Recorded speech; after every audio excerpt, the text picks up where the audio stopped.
Our question says, account for the persistent underdevelopment in Africa. So friends, we need to understand the causes of the persistent underdevelopment in Africa. So we are saying today, economic underdevelopment refers to the situation in which a country's productive resources are underutilized, characterized by low standard of living, low income levels, low productivity, high population growth rates, low per capita income, among others. Most African states, such as DR Congo, Uganda, Kenya, Angola, Sudan, have been persistently underdeveloped due to the following reasons. So friends, we need to understand the key issues that have led to underdevelopment in the independent African states. Number one, high population growth rates. We believe in Africa, the population growth rate is very high. For example, in Uganda, 3.2%.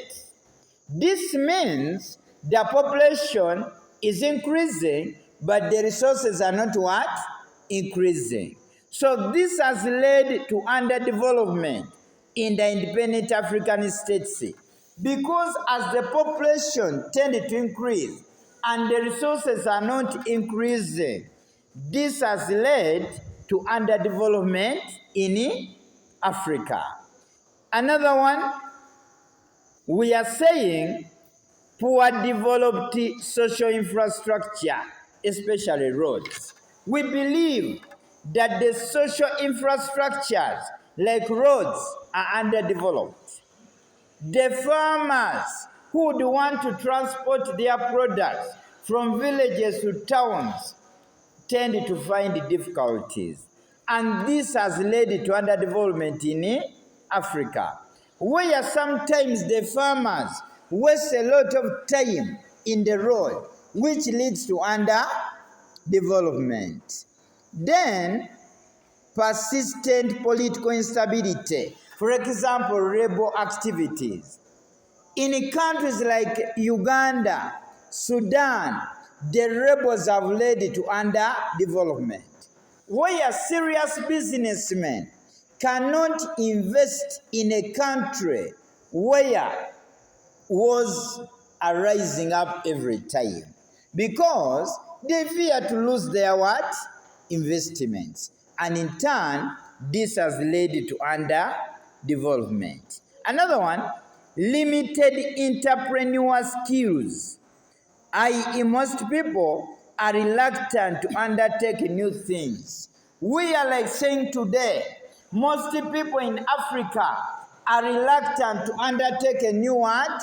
New things. In other words, people tend not to evolve, to change according to changes. In other words, this is the era of computers, but you can find someone is still having the knowledge of a typewriter altogether. So this has led to underdevelopment. Then another key issue, inadequate expert labor force to exploit the available resources. For example, in DRC, inadequate expert labor force, where we believe in some countries like DRC, they are having gold, but they are lacking experts to deal in what? In gold.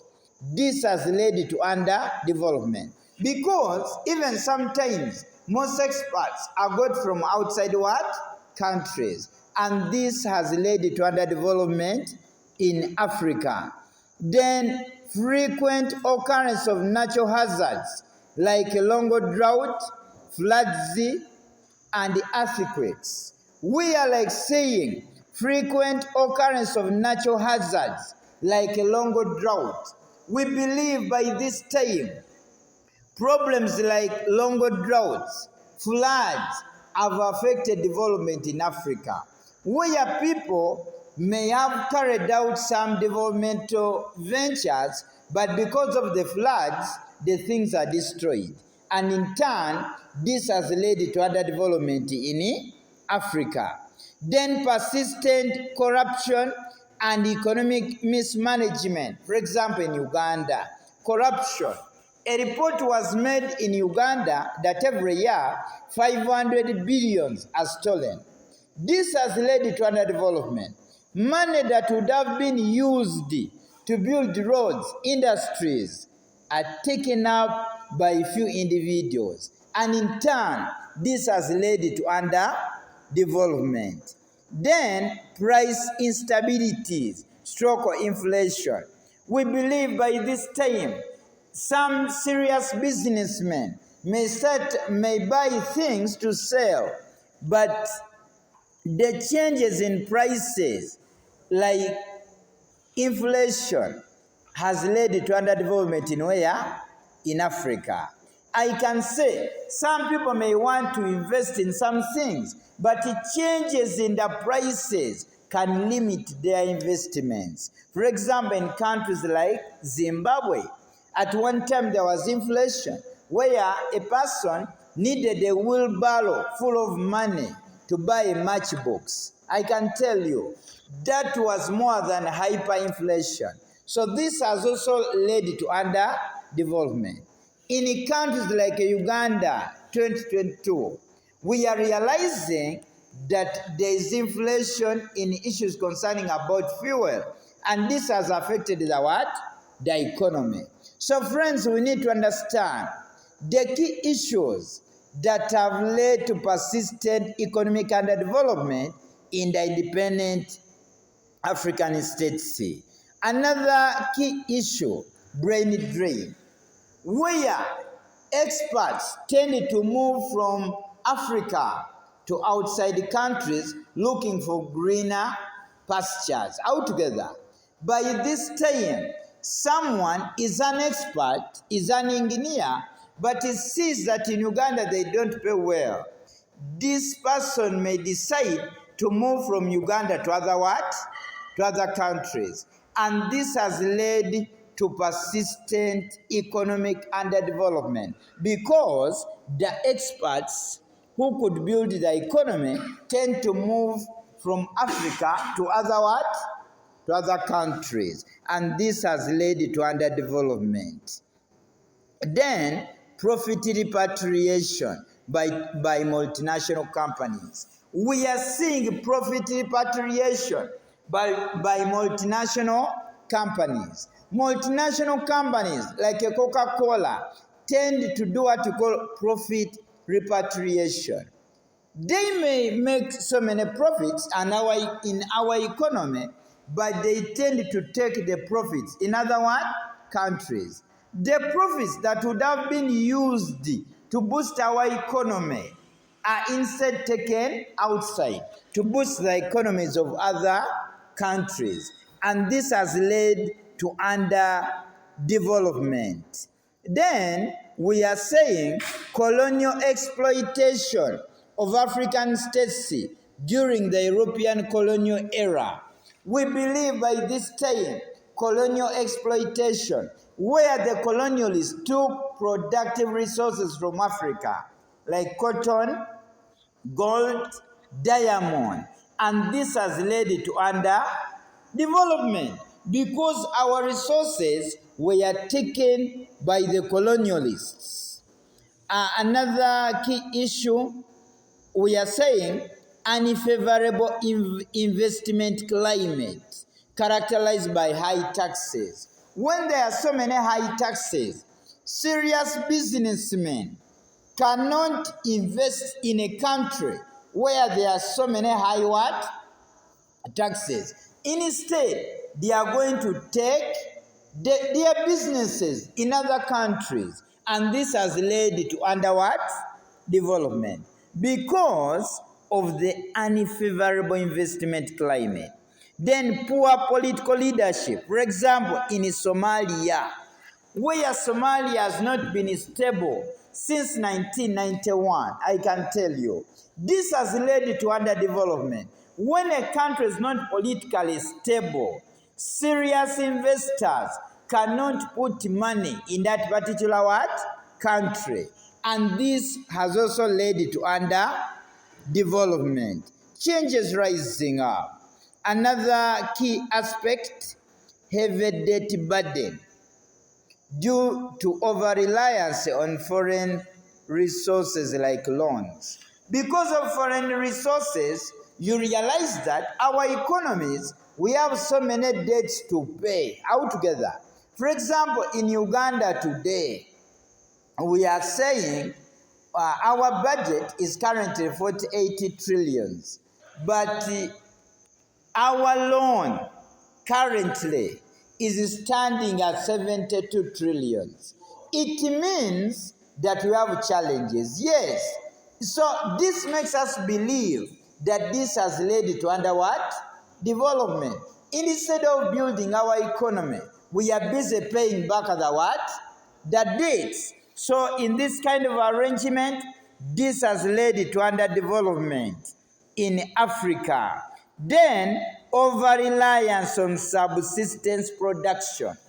In Africa, many people are so much relying on subsistence production.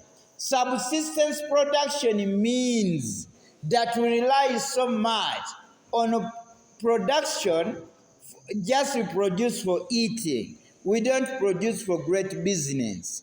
So this means since we are producing most cases for eating, we are not going to be so serious on our production. And this has led to underdevelopment in Africa.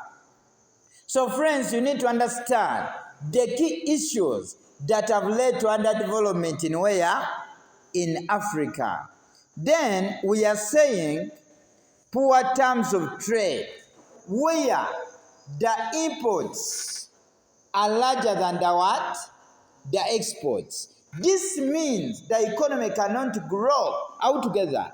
We are giving money to other people and we are not getting money in our economy, especially issues concerning about dollars.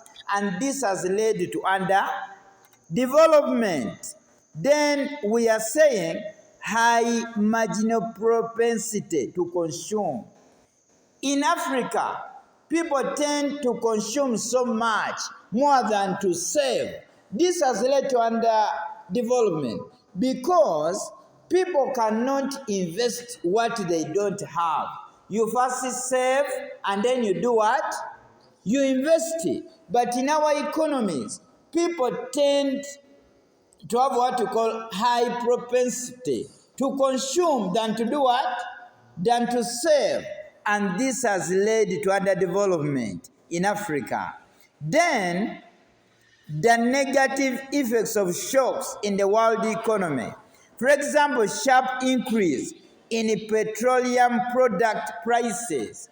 We believe the sharp increase in petroleum prices, changes in the prices of petrol has affected the economy because our vehicles are using petrol, you know this, altogether.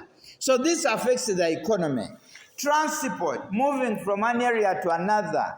Changes are supposed to be there because of the changes in the petrol altogether. So this has also led to underdevelopment. Then we are saying limited economic development planning leading to unprofitable ventures. Where we believe in Africa, there is what we call limited economic development planning. The planners don't plan well which sectors that can build the economy.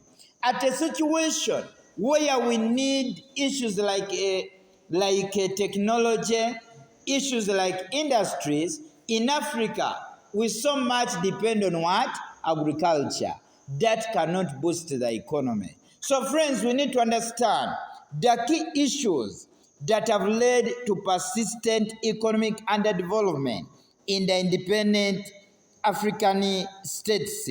Then slave trade legacy, where we believe at the time of slave trade, our productive people were taken from Africa and they were taken outside. This in the long run has affected our what?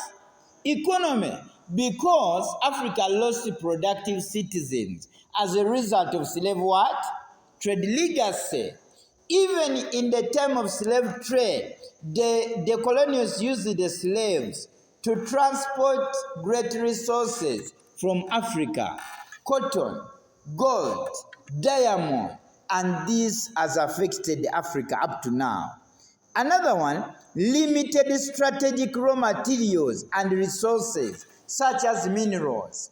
Another key issue that has led to persistent economic underdevelopment, it is a question of limited strategic raw materials. Where in Africa, we are lacking strategic raw materials like cotton, gold, diamond, altogether. We are having issues like cassava. I can tell you cassava cannot grow the economy at a world level. Are you getting the argument? So this has led to persistent underdevelopment in Africa. Then limited industrialization. We are like saying the key sectors that build the economy are industries and factories, because they employ so many what? People. But we have what we call limited industrialization. We have few industries altogether. This makes us believe that the economy cannot grow because people cannot get enough money, since they are depending on shabby economic ventures. I can tell you some ventures cannot develop a real economy. We need industries and what? Factories to boost the economy. Then inadequate capital for investments.